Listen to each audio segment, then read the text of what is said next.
नमस्कार, मैं हूं सौरभ शर्मा। संसद के इतिहास में बहुत कम ऐसा होता है जब कैमरे बंद होने के बाद दो बड़े नेता आपस में टकराते हों, बात तू मैं तक आ जाती हो, नोकझोंक इतनी ज्यादा हो जाए कि सरकार और विपक्ष के बीच आर पार की नौबत आ जाए। ऐसा ही आज हुआ। विपक्ष की सबसे बड़ी नेता सोनिया गांधी और मोदी सरकार की सबसे अग्रेसिव मंत्री स्मृति ईरानी के बीच झगड़ा हुआ। झगड़ा बीच सदन में हुआ। सत्ता पक्ष के भी सांसदों ने झगड़े को देखा, विपक्ष के नेताओं ने भी देखा। आज इसी झगड़े की चर्चा हर ओर है। कुछ लोग कह रहे हैं सोनिया गांधी ने ऊंची आवाज में बात की, कुछ कह रहे हैं स्मृति ईरानी ने तू मैं की। सच क्या है? झगड़ा किसने शुरू किया, किसने बदसलूकी की, किसने रोका, किसने टोका? अब चूंकि कैमरा था बंद, इसीलिए इस सियासी थ्रिलर का सच जानने के लिए हमने उन तमाम लोगों से बात की जो उस वक्त सदन के अंदर मौजूद थे, अपनी आंखों से सोनिया और स्मृति के बीच हुई बहस को देख रहे थे। और यकीन मानिए, सोनिया गांधी और स्मृति ईरानी के झगड़े की गवाही चौंकाने वाली है। द्रौपदी मुर्मू कांग्रेस पार्टी की घृणा का केंद्र बनी। कांग्रेस के नेता सदन ने देश की राष्ट्रपति को राष्ट्रपति कहकर संबोधित कर उनका अपमान किया। कांग्रेस पार्टी के मोदी की मंत्री स्मृति ईरानी और सोनिया गांधी के बीच तनातनी। आदिवासी विरोधी कांग्रेस, महिला विरोधी Congress, you sanction the insult. तो उन 5 मिनटों में क्या क्या हुआ? झगड़ा शुरू कैसे हुआ? झगड़े के अंत में क्या हुआ? सोनिया गांधी और स्मृति ईरानी के बीच तू मैं की आंखों देखी गवाही बहुत चौंकाने वाली है। माफी मांगो इस देश से, माफी मांगो सोनिया गांधी आदिवासियों से। कौन किस पर चीखा, कौन चिल्लाया, किसकी आवाज ऊंची थी, किसने कहा आवाज नीचे, किसने जवाब दिया तुम चुप हो जाओ, कौन बोला डोंट टॉक टू मी, किसने पूछा मैडम बताइए, किसने किसको उंगली दिखाई, किसने ये कहकर धमकाया कि वो बहुत चिल्लाती है, बहुत बोलती है, किसने ये कहकर रिएक्ट किया कि मेरी आवाज मत दबाओ। माफी मांगो गरीब से। संसद में जब कैमरा बंद हो गया, ये पूरा झगड़ा तब शुरू हुआ। सोनिया और स्मृति के बीच बहुत कुछ हुआ। तू मैं के वक्त स्मृति के बगल में कौन कौन खड़ा था, सोनिया की मदद के लिए कौन आ गया, दोनों के बीच मिनट टू मिनट क्या क्या हुआ, पूरी डिटेल आपको आगे देंगे। चश्मदीद खुद बताएंगे। इसमें पक्ष भी है, विपक्ष भी है। झगड़े की इनसाइड स्टोरी बहुत डिस्टर्बिंग है। अध्यक्ष महोदय, मगर पहले ये देखिए कि झगड़े से ठीक पहले क्या हुआ। संसद का कैमरा बंद होने से ठीक पहले स्मृति ईरानी ने ऐसा क्या कहा कि सोनिया गांधी को इतना गुस्सा आ गया। माफी मांगो सोनिया गांधी इस देश से, माफी मांगो इस देश से, माफी मांगो सोनिया गांधी आदिवासियों से, माफी मांगो औरतों से।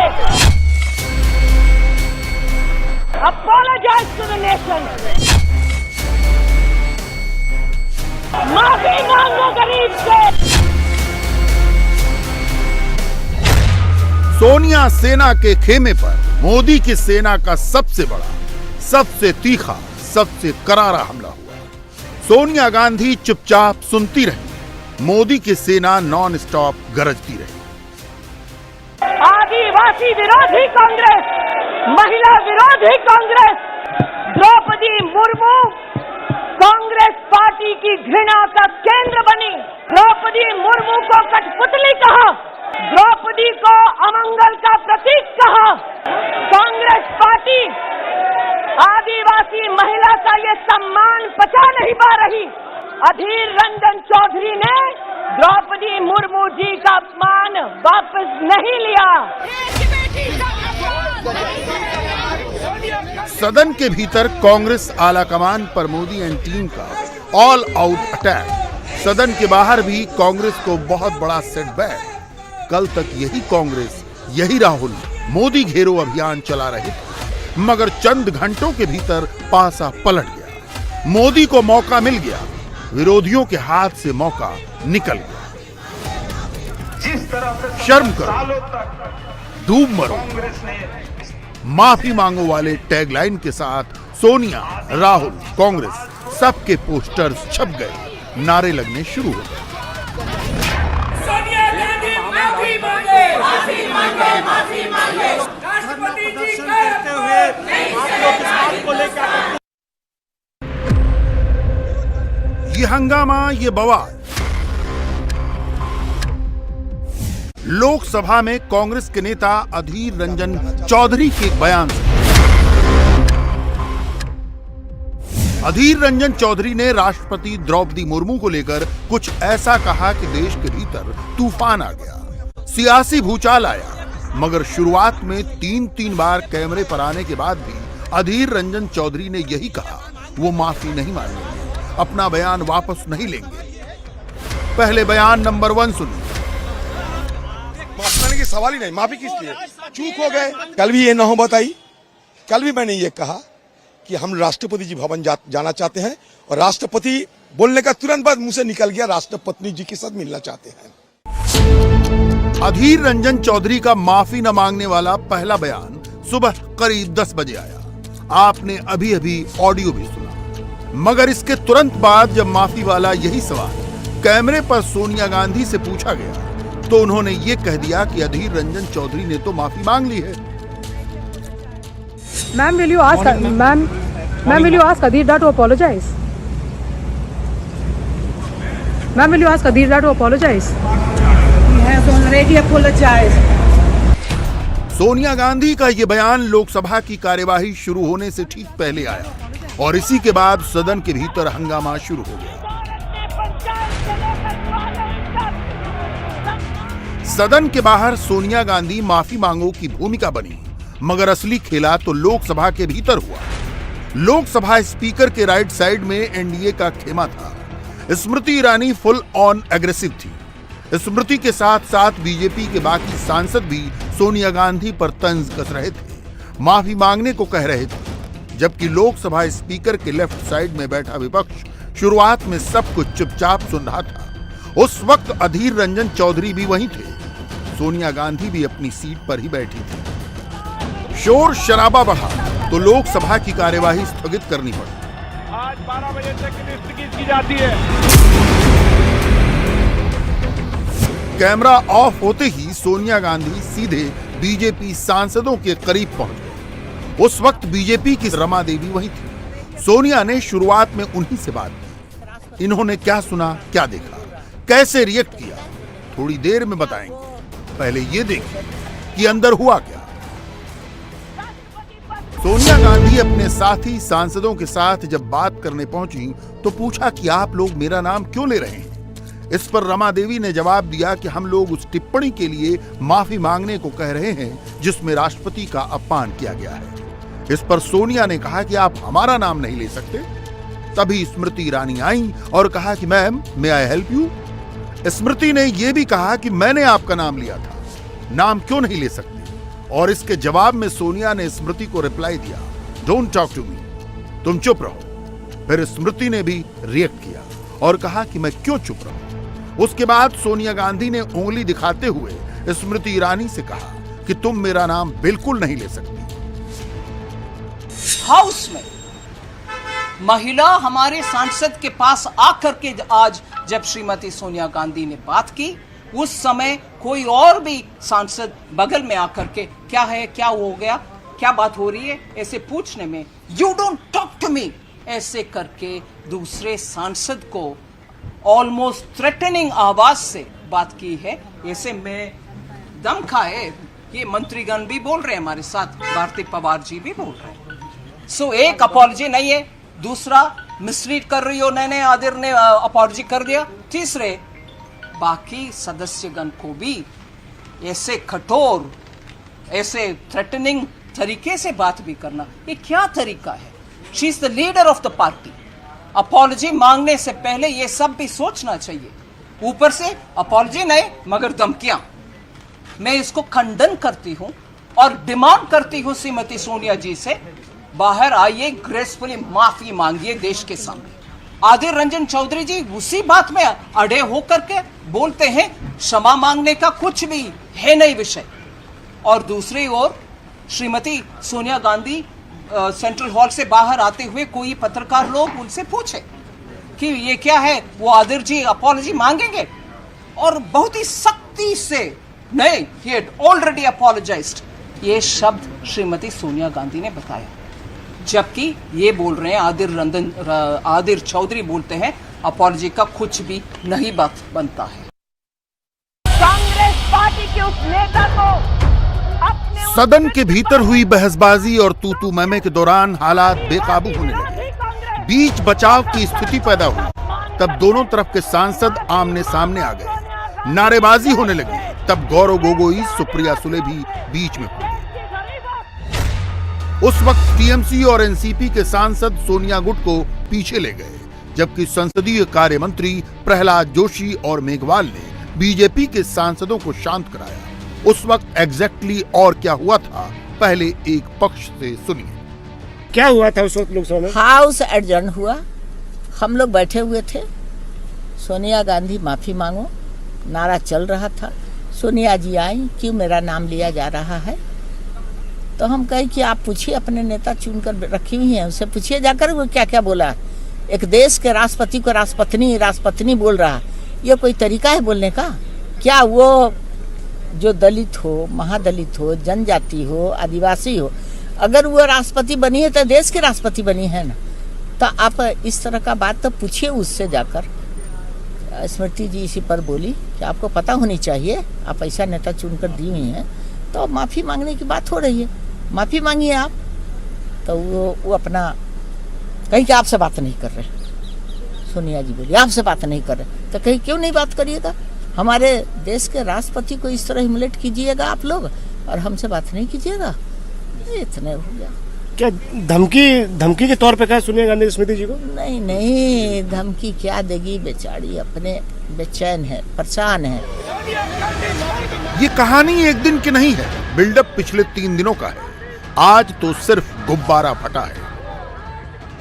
कांग्रेस को मोदी के मंत्री के तीखे तेवर अब दिखे हैं और अब तो मोदी सरकार के बड़े बड़े मंत्री और तमाम बड़े नेता दाना पानी लेकर इसमें कूद पड़े, कांग्रेस को कटघरे में खड़ा कर रहे हैं, सवाल पूछ रहे हैं। पार्टी को कहना चाहता हूं कि ये आदिर रंजन अकेला का मुद्दा नहीं है और वो हल्के फुल्के से जो कह रहे हैं वो कौन सी बड़ी बात है, राष्ट्रपति को मिल के मैं माफी मांग लूंगा, इस तरह से हल्का फुल्का करके ये गंभीर जो उन्होंने चोट पहुंचाया है देश को, राष्ट्रपति पद के गरिमा को, हम सब के दिल में जो चोट पहुंचाया है, वो श्रीमती सोनिया गांधी जी, पूरा कांग्रेस पार्टी देश से माफी मांगना चाहिए। किसने क्या कहा, एक पक्ष की बातों से पिक्चर थोड़ी क्लियर हो गई, मगर मोदी विरोधी स्क्रिप्ट राइटर्स अभी से मोदी की मंत्री के खिलाफ माहौल बनाने लगे हैं। लोकसभा में हुई बहस के बाद कांग्रेस के social media warriors anti Smriti Irani hashtag घुमाने लगे। स्मृति को लेकर कांग्रेस का जो गुस्सा सोशल मीडिया पर अचानक फूटा है, वो कुछ और नहीं, सियासी खींच है।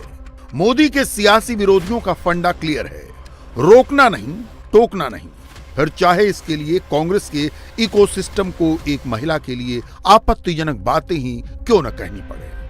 कांग्रेस के अलग अलग हैंडल से सदन में हुई बहस के बाद जो कुछ भी लिखा गया उससे क्लियर है, गुस्सा किसी और चीज को लेकर है, यानी विपक्ष सदन में हंगामा करे, सदन की कार्यवाही न होने दे तो सही, मगर सत्ता पक्ष अगर सवाल पूछ ले, माफी मांगने को कहे तो गलत। अध्यक्ष महोदय, बिल्कुल यही पैटर्न उन लोगों की बातों में भी दिखा जो विपक्ष की ओर से थे। सबने अपने अपने तरीके से घटनाक्रम की डिटेल दी, मगर सब में एक चीज कॉमन थी, और वो ये कि मानो गलती अधीर रंजन चौधरी की नहीं, मोदी की है, बीजेपी की है, स्मृति ईरानी की है। इसमें कांग्रेस के गौरव गोगोई भी हैं और दूसरे कांग्रेसी नेता भी। एक निडर नेता होने के कारण सोनिया गांधी जी स्वयं उन महिलाओं सांसदों के पास गई और बातचीत बहुत शालीन तरीके से वो करना चाहती थी, लेकिन इनकी शालीनता के उत्तर में भाजपा सांसदों के द्वारा बहुत बुरा घिनौना एक व्यवहार किया गया, जिसमें हमने देखा कि दोनों महिला और पुरुष सांसद, पूर्व मंत्रीगण उनको चारों तरफ से घेरकर ऐसा एक वातावरण बनाया कि उनको धक्का लग सकता था, उनको चोट पहुंच सकती थी। गुरूर है, नशा है, सत्ता का नशा है स्मृति ईरानी जी का और उनके जो सांसद लोग हैं, तो उन्होंने फिर नारेबाजी शुरू वहाँ कर दी। किसके खिलाफ? सोनिया जी के खिलाफ और पार्टी के खिलाफ। तो उसके बाद क्या कांग्रेस के सांसदों ने भी नारेबाजी की? और पूरी डट के गई, उसमें क्या है, वो तो डट के करेंगे, कोई डरते थोड़ा नहीं इनसे हम लोग।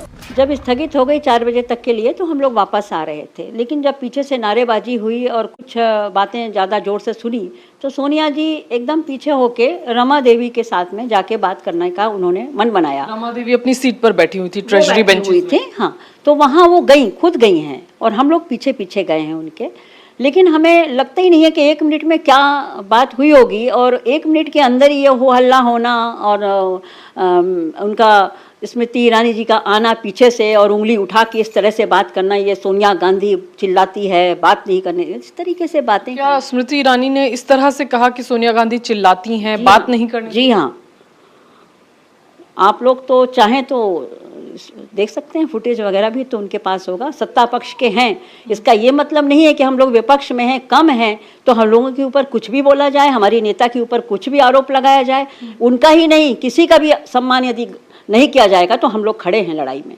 लेकिन इस तरह की भी खबरें आई कि कांग्रेस अध्यक्ष ने स्मृति ईरानी को कहा कि I don't want to talk to you, don't talk to me, क्या इस तरह का भी कुछ कांग्रेस अध्यक्ष की तरफ से कहा गया था? देखिए, ये सारी चीज़ें सुनाई ही नहीं दी हैं। मैडम बहुत धीरे बोलती हैं, मास्क लगाए हुए थी, वो बीमारी से उठी हैं, वैसे भी वो बहुत, उनका वॉल्यूम बहुत कम रहता है कि बगल वाला भी नहीं सुन सकता।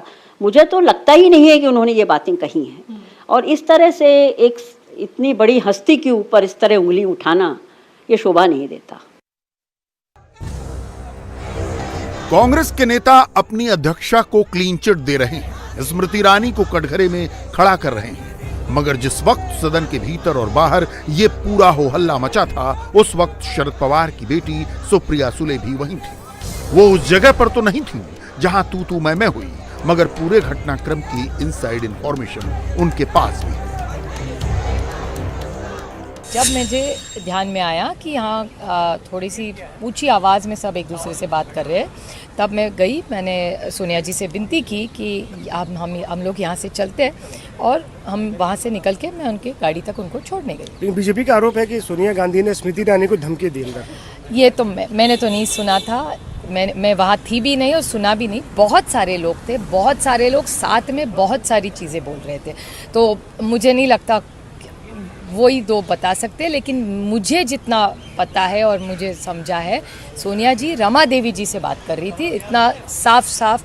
सोनिया जी ने भी मुझे पता है, जब मैं देखी, मैं दूर से देख रही थी, तो तब सोनिया जी रमा देवी जी से बात करी। दोनों भी काफ़ी सॉफ्ट स्पोकन महिला है, सोनिया जी भी वरिष्ठ है और रमा देवी जी भी वरिष्ठ है, दोनों हमारे लिए, दोनों महिला हमारे लिए माँ समान है। क्या लहजा धमकी भरा था सोनिया गांधी का आपको नजर आ रहा? मैंने तो कुछ नहीं सुना इसे।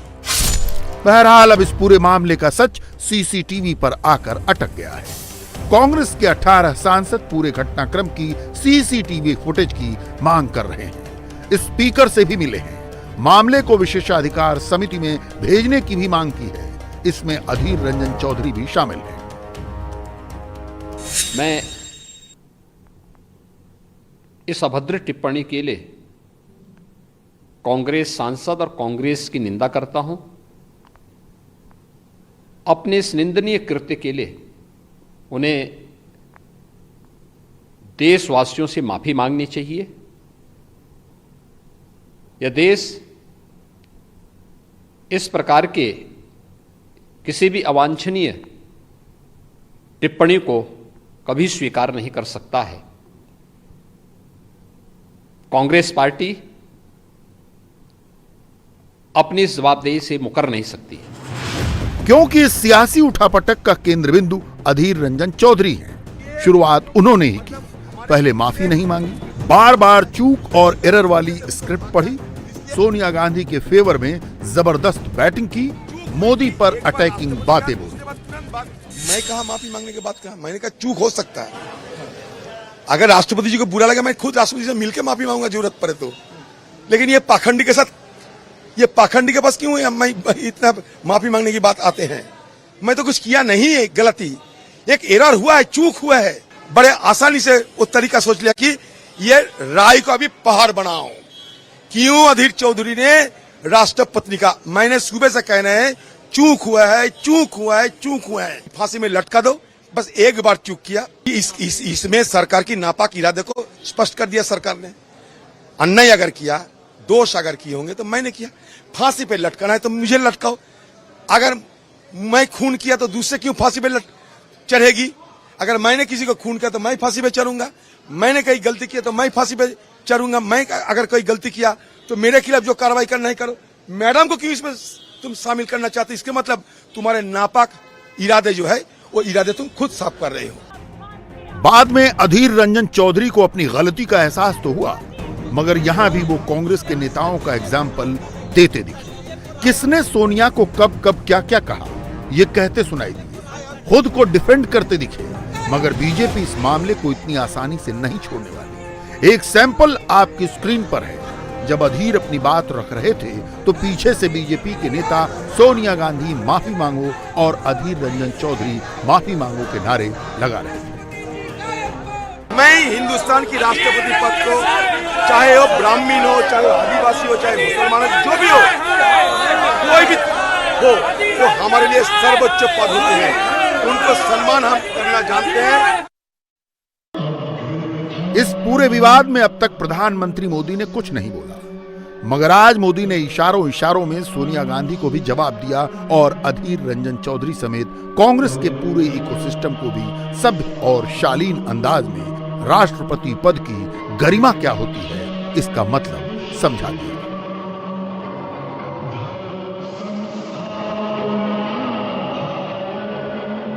पहली बार जनजातीय समाज से आने वाली देश की बेटी भारत के सबसे बड़े संवैधानिक पद पर पहुंची है। देश ने श्रीमती द्रौपदी मुर्मू जी को राष्ट्रपति बनाया है।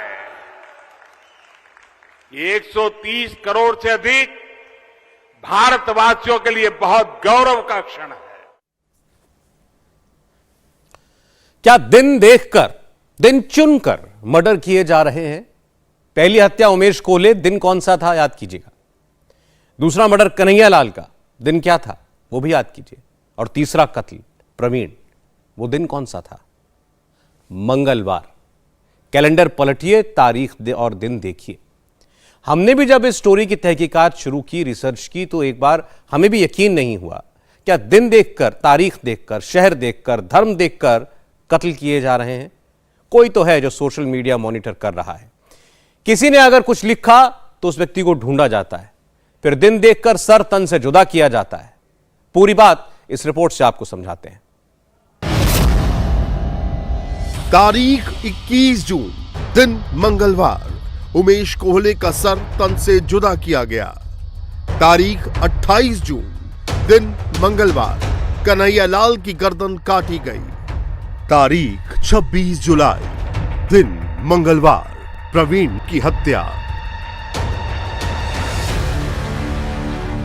साजिश या इत्तेफाक, संयोग या जिहादी प्रयोग। कन्हैया लाल से उमेश कोहले तक, उमेश कोहले से प्रवीण तक, एक ही पैटर्न, एक ही नारा, एक ही वजह और एक ही दिन, मंगलवार।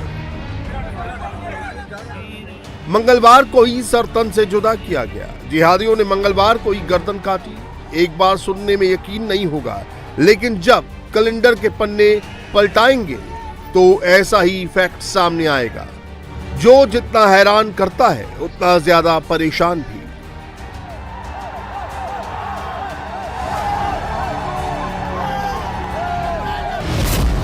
अमरावती से उदयपुर की दूरी 740 किलोमीटर है।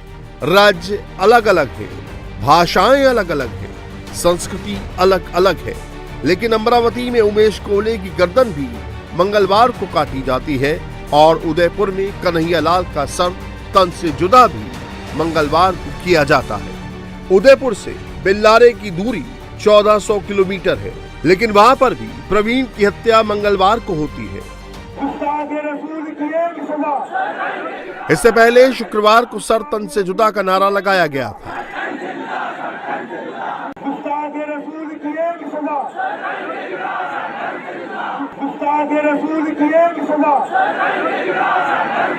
ये वीडियो मैं जुमे के दिन बना रहा हूँ माशाल्लाह, और 17 तारीख है। और दूसरा और मैसेज देता हूँ कि गुस्ताख नबी की एक ही सजा, सर तन से जुदा। और मंगलवार को सिर तन से जुदा कर दिया गया। अमरावती में उमेश कोहले, उदयपुर में कन्हैया लाल और बेल्लारे में प्रवीण नेट्टारू की हत्या। 3 केसों में हत्या में चाकू का इस्तेमाल, गर्दन पर निशाना, तारीख अलग अलग लेकिन दिन एक, मंगलवार। ऐसे कई केसेस हैं जब हिंदुओं पर जिहादियों ने मंगलवार को ही हमला किया। कन्हैया लाल की हत्या के लिए मंगलवार का दिन क्यों चुना गया था? उमेश का सर तन से जुदा के लिए मंगलवार का दिन फाइनल क्यों हुआ? क्या जिहादियों का प्लान मंगलवार कोई खास मैसेज है? अमरावती को उदयपुर से जोड़ेंगे, एक एक कड़ी को रिसर्च के साथ जोड़ेंगे तो ऐसी क्रोनोलॉजी सामने आएगी जिसके बारे में किसी ने भी सोचा नहीं होगा। मंगलवार हिंदुओं के लिए हफ्ते का सबसे शुभ दिन, बजरंगबली का दिन, भगवान हनुमान का दिन। मगर पिछले कुछ वक्त से मजहबी कट्टरता का विरोध हनुमान चालीसा से किया जा रहा है। तो क्या मंगलवार के दिन हत्या का हनुमान चालीसा विवाद से कनेक्शन है? क्या इसी वजह से मंगलवार के दिन उमेश कोहले और कन्हैया लाल का मर्डर किया गया? क्या इसी वजह से प्रवीण की हत्या भी मंगलवार को की गई थी? क्या जिहादी मंगलवार के जरिए हिंदुओं को संदेश देना चाहते हैं? यूपी हो, एमपी हो, महाराष्ट्र हो या फिर कश्मीर, हर जगह शुक्रवार के दिन ही पत्थरबाजी हुई। वजह जो भी रही हो, लेकिन पत्थरबाजी का सिलसिला सबसे ज्यादा शुक्रवार को ही देखा जाता है। और अब एक अलग पैटर्न नजर आ रहा है, मंगलवार को सरतन से जुदा करने का पैटर्न। आतंकियों की ब्रेन मैपिंग कर रही है, उनका जिहादी मेथड समझना है तो उनकी टाइमलाइन को फिर से चेक करने की जरूरत है। 7 दिसंबर 2005 को वाराणसी के शीतला घाट पर बम ब्लास्ट किया गया था। उस दिन मंगलवार था। 7 मार्च साल 2006 जगह वाराणसी 3 सीरियल ब्लास्ट हुए, 18 लोगों की जान गई। दिन मंगलवार था। 11 जुलाई साल 2006 मुंबई के लोकल ट्रेन में सीरियल ब्लास्ट हुए, 210 लोग मारे गए। ये दिन भी मंगलवार था। और 13 मई साल 2008 को जयपुर में सीरियल बम ब्लास्ट हुए, 60 से ज्यादा लोगों की जान गई। इस दिन भी मंगलवार था।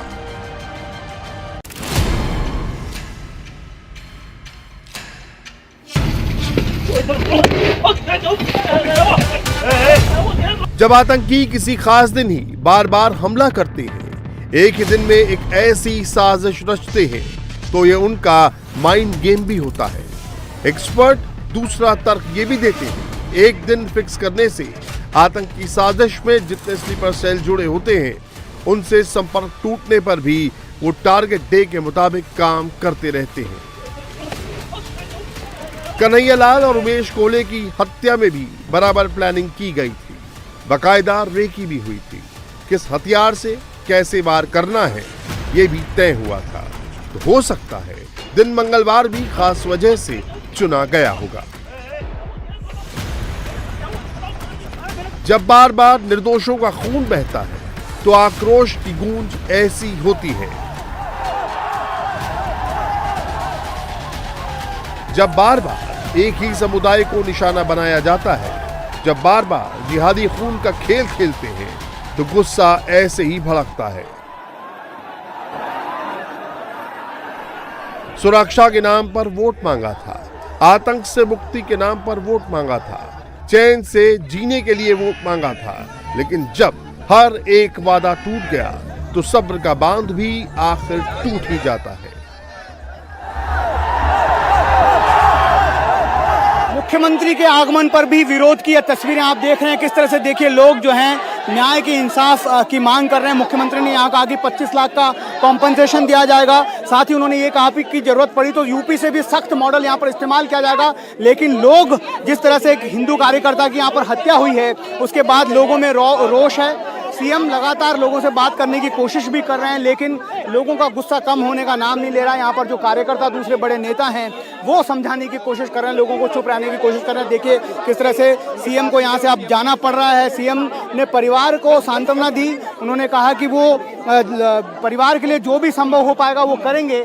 हमारा एक बच्चा अगर वो उसको कुछ हो जाता है तो सबको दुख होता ही है।